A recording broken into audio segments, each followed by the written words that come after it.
جی السلام علیکم. یہ میری آپ سے 61ویں یعنی 61 ملاقات ہے. امید ہے آپ خیریت سے ہوں گے. میرے چینل کو سبسکرائب کریں, دوستوں کو بھی بتائیں. میں نے سوچا جہاں پہ بینک کی بات ہوتی ہے, سوشل لائف کی بات ہوتی ہے, وہاں پہ تھوڑا تھوڑا انٹرنیشنل پالیٹکس, ملکی حالات اور ملکی سیاست پہ بھی اپنے تجربے کی روشنی میں بات ہو. کیونکہ میں نے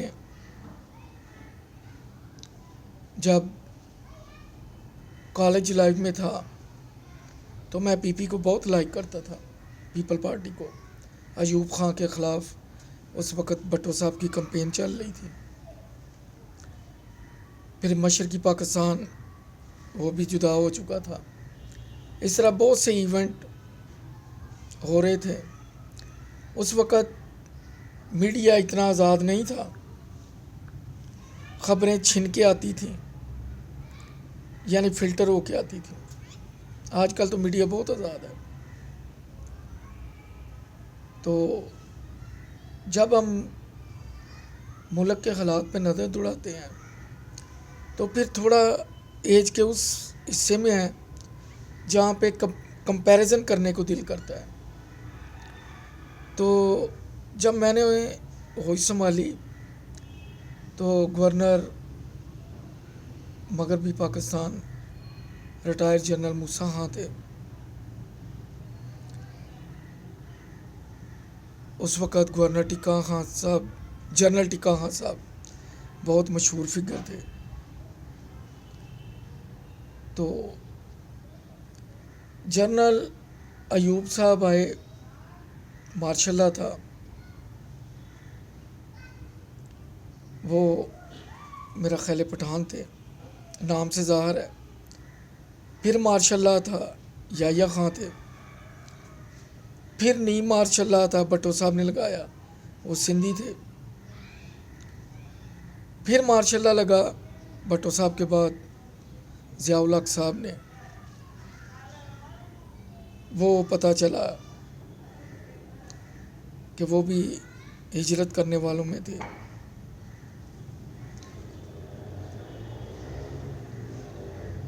اور ضیاء صاحب کے بعد پھر آتے ہیں مشرف صاحب. ان کی بھی سمپتھیز ایم کیو ایم کے ساتھ تھیں, وہ بھی ہجرت کرنے والوں کے ساتھ تھے. تو ملک میں جب بھی ماشاء اللہ لگا, معذرت کے ساتھ, یہ تاریخ ہے ہماری, وہ کسی پنجابی جرنل نے نہیں لگایا. اعلیٰ پنجابی جرنل کو بڑی اپرچونٹی ملی. جنرل وحید کاکڑ کے ساتھ نہیں بنی نواز شریف کی, انہوں نے نہیں لگایا. جنرل جہانگیر کرامت تھے, انہوں نے نہیں لگایا. جنرل کیانی کے دور میں لانگ مارچ نواز شریف باہر نکلے, حالات بہت کشیدہ تھے. جب ججوں نے بحال ہونا تھا, ماشاء اللہ نہیں لگا. اور رحیل شریف صاحب محترم, ان کے دور میں اسلام آباد میں دھرنا ہوا, ماشاء اللہ نہیں لگا. اب باجوہ صاحب ہیں محترم, حالات کشیدہ بھی ہوئے لیکن ماشاء اللہ نہیں لگا. پاکستان کی تاریخ میں جب میں نے ہوش سنبھالا تو یحییٰ خان صاحب, ایوب خان صاحب دونوں پٹھان تھے. ان کے بعد بھٹو صاحب سندھی تھے. بھٹو صاحب کے بعد ضیاء الحق صاحب مائیگرانٹ تھے. ان کے بعد پھر بے نظیر کو گورنمنٹ ملی, ان کا سندھ سے تعلق تھا. پھر نواز شریف کو ملی کو 1.5-2 سال کے لیے, وہ پنجابی تھے. پھر بے نظیر صاحبہ کے حصے میں آئی, سندھ تھے. پھر نواز شریف صاحب کے حصے میں آئی 2-2.5 سال, وہ پنجاب سے تھے. پنجاب کو میرا آگے چل کے بات کرتا ہوں. پھر ضیاء صاحب آئے 10-11 سال، پھر مشرف صاحب آئے 10-11 سال، راجہ پرویز اشرف آئے پنجابی وزیر اعظم، اتار دیے گئے، یوسف رضا گیلانی آئے، اتار دیے گئے پنجاب سے، نواز شریف صاحب تھے ابھی ریسنٹ پی ٹی آئی کی گورنمنٹ سے پہلے، وہ اتار دیے گئے۔ یعنی پنجاب کے کسی وزیر اعظم کو ٹکنے نہیں دیا گیا۔ یہ ہماری پالیٹکس کا المیہ ہے۔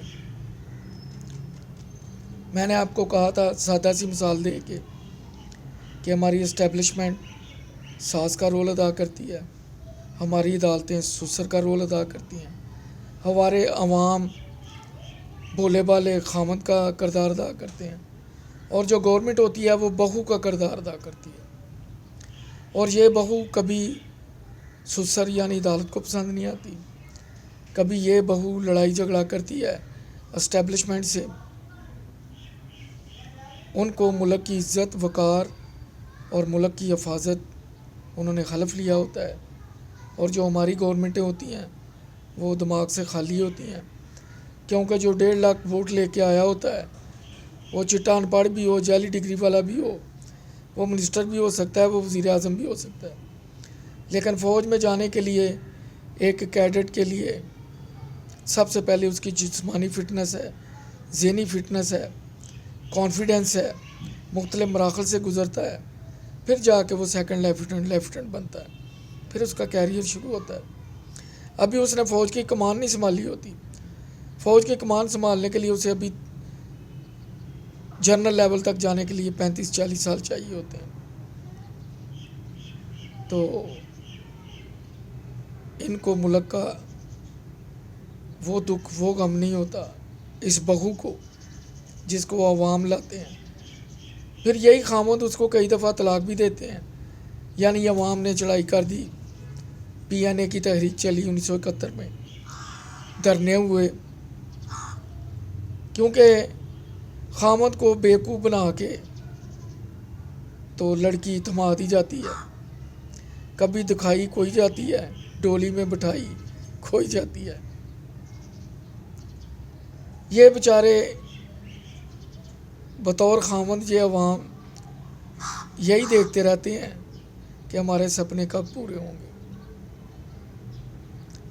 وہ اس کے نکاح میں تو آ جاتی ہے عوام کے، لیکن تگنی کا ناچ نچاتی ہے۔ دکھ ہوتا ہے، پہلے روزے پہ چکن 145 تھا، ابھی 420 ہے، عید سے پہلے بھی اور عید کے 2 دن بعد بھی۔ یہ مرغی کہاں سے آئی ہے؟ یہ نائجیریا سے آئی ہے، کانگو سے آئی ہے، ترکی سے کہاں سے آئی ہے؟ یہ وہی ہے جو شیڈوں میں تھی، کوئی پوچھنے والا نہیں، کوئی چیک کرنے والا نہیں۔ اللہ ہی حافظ ہے۔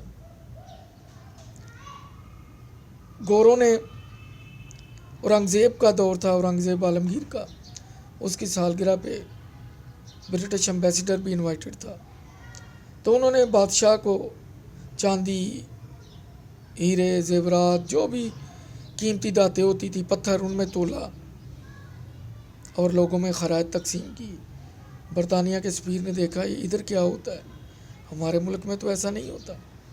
جیسے میرے بھائی جس نے ہالینڈ میں شادی کی، ان کا سسر آیا، ساس آئی، وہ بازار گئے تو انہوں نے دیکھا نوٹوں کے ہار، وہ کہتے ہیں آپ کا ملک غریب ہے، یہاں تو نوٹ ہاروں کی شکل میں لٹکے ہوئے ہیں دکانوں پہ۔ وہ بہت متاثر ہوئے دیکھ کے کہ it is a rich country.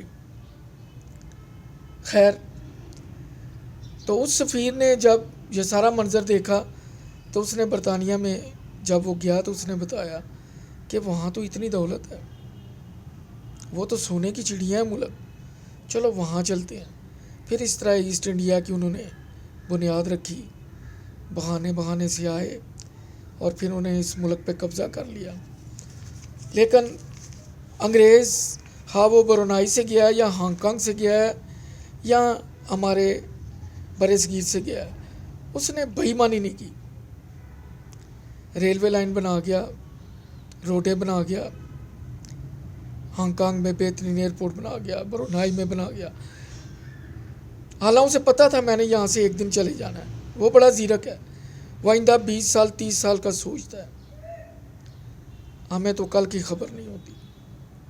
اور جب برٹش گورنمنٹ یہاں سے وائنڈ اپ کر کے واپس گئی تو تقریباً انگلینڈ کے ہر گھر کا بندہ یا تو برصغیر میں ڈی سی تھا یا ایس پی تھا یا کمشنر تھا، کیونکہ اچھی پوسٹ تو یہاں کسی کو ملتی نہیں تھی. جو انڈین پاکستانی تھے وہ تو بیچارے ایسے ہی تھے، بلکہ ان کی جو گوروں کی کلبیں ہوتی تھی اس کے باہر لکھا ہوتا تھا Indians and dogs are not allowed. یہی حال انہوں نے ساؤتھ افریقہ میں کیا تھا نیلسن منڈیلا کے ساتھ. وہاں پہ ان کی مارکیٹیں علیحدہ ہوتی تھیں، اسکول علیحدہ ہوتے تھے. یہ آج بھی ویٹش بلیک سکن بلیک آئیز ان کو وہ رسپیکٹ نہیں دیتے. لیکن پھر بھی انہوں نے کچھ قدریں رکھی ہیں. میں 2 سال یورپ میں رہ کے آیا ہوں، میں آپ کو بتاؤں گا ان کی ترقی کا راز کیا ہے، وہ کرتے کیا ہیں. جیسی تصویر ہمیں پیش کی جاتی ہے کہ وہاں کلبیں ہیں، شراب ہیں، ہمارے ہاں کچھ بھی نہیں ہے. اور ہماری یوتھ کا حال دیکھ لیں کیا ہے. آوارگی، نشہ، گھر لیٹ آنا، لڑائی جھگڑے، ویلنگ، وہاں پہ سب کچھ اوپن ہے. لیکن پھر بھی لوگ 3310 موبائل سے شروع ہوتے ہیں اور IL بناتے ہیں. یہ کیا چکر ہے؟ یہ سمجھنے کی بات ہے. تو برطانیہ میں جب یہاں سے جتنے بھی ملازم تھے وہ واپس گئے تو ان سب کو برٹش گورنمنٹ نے پینشن پہ گھر بھیج دیا. جب انہوں نے سوال کیا جی ہم نے اتنی وہاں محنت کی ہے، اوورسیز جا کے ہم نے برصغیر میں جاب کی ہے ٹف حالات میں، تو آپ نے ہمیں نکالا کیوں ہے؟ انہوں نے ایک ہی جواب دیا برٹش گورنمنٹ نے. انہوں نے کہا آپ کی ٹریننگ، آپ کی تربیت ہوئی تھی کہ آپ نے غلام قوم پہ حکمرانی کرنی ہے، آپ کا مینٹل لیول وہی ہے. اب آپ آ گئے برٹن میں واپس، یہاں یہ کام نہیں چلے گا. ہمارے عوام غلام نہیں ہیں، لہذا آپ گھر بیٹھیں اور پینشن لیں. لیکن بدقسمتی کہ جن کو قائد اعظم نے نکالا اب وہی ہمارے ملک میں کوئی PIA کا چیئرمین ہے، کوئی ہاکی کا کوچ ہے، کوئی کرکٹ کا کوچ ہے، کوئی ویسے نام مسلمانوں والے ہیں بھی مسلمان، قابل احترام بھی ہیں، لیکن کوئی انیل مسرت ہے، کوئی زلفی بخاری ہے، کوئی شباز گل ہے. یہ سارے وہیں سے پڑھ کے آئے ہیں اور ان کی مینٹل اپروچ وہی ہے جو ایک برٹن کی ہے. ہمارا ان کا ذہنی معیار ہی میچ نہیں کرتا، ہمارے ان کے ڈیسیژن لیونگ سٹینڈرڈ ہی نہیں میچ کرتے. ہر جگہ کانفلکٹ ہے، تو ہماری بہتری کا کیسے سوچیں گے؟ اس سے پہلے بھی شوکت عزیز، حفیظ شیخ، مجھے نام نہیں، ایک وزیر اعظم اور تھے کیئر ٹیکر، تو یہ لوگ جیسے باقر رضوی صاحب اسٹیٹ بینک کے گورنر ہیں، تو یہ لوگ آتے ہیں اور چلے جاتے ہیں. میں ارطغرل غازی کا ڈرامہ شوق سے دیکھ رہا ہوں. کہتے ہیں ہر کامیاب شخص کے پیچھے عورت ہے، ہر مجاہد اور غازی اس کا ایمان جذبہ قرآن پہ ایمان ہے، شہادت پہ اس کو یقین ہے، جنت ملے گی یہ بھی اس کو یقین ہے. تیسرا اپنے ملک سے وابستگی، اس میں ارطغرل غازی میں یہ تینوں چیزیں ایک تکون کی شکل میں موجود ہیں. ایک اس کو وہ بیوی ملی جو حلیمہ سلطان شہزادی تھی، وہ اسے پسند آ گئی. ایک وہ چاہتا تھا کہ وہ اس کو ان حالات میں رکھے کہ وہ واقعی شہزادی لگے. ایک اس کی محبت آڑے آ گئی، اس نے جان کی پرواہ نہیں کی۔ ایک اس کا اللہ تعالیٰ کی ذات، نبی پاک صلی اللہ علیہ وآلہ وسلم، قرآن پاک پہ اس کا یقین، موت پہ، آخرت پہ، شہادت پہ، یوم محشر پہ۔ تیسرا اسے اسلام سے، اپنے ملک سے اسلام پھیلانے میں یہ 3 چیزوں نے اسے کندن بنا دیا، اور وہ بڑے سے بڑے پہاڑ سے ٹکراتا ہے اور کامیابی سے لوٹتا ہے۔ یہ تینوں چیزیں میرا خیال ہے کسی نوجوان کی زندگی میں ایک ہی وقت میں بہت کم ہوتی ہیں۔ میری گفتگو میں کوئی کمی ہو تو معذرت، معاف کیجیے گا۔ انشاءاللہ پھر ملاقات ہوگی۔ سبسکرائب کیجیے گا، اپنی قیمتی رائے سے نوازیے گا، کمنٹس میں لکھیے گا۔ اللہ حافظ۔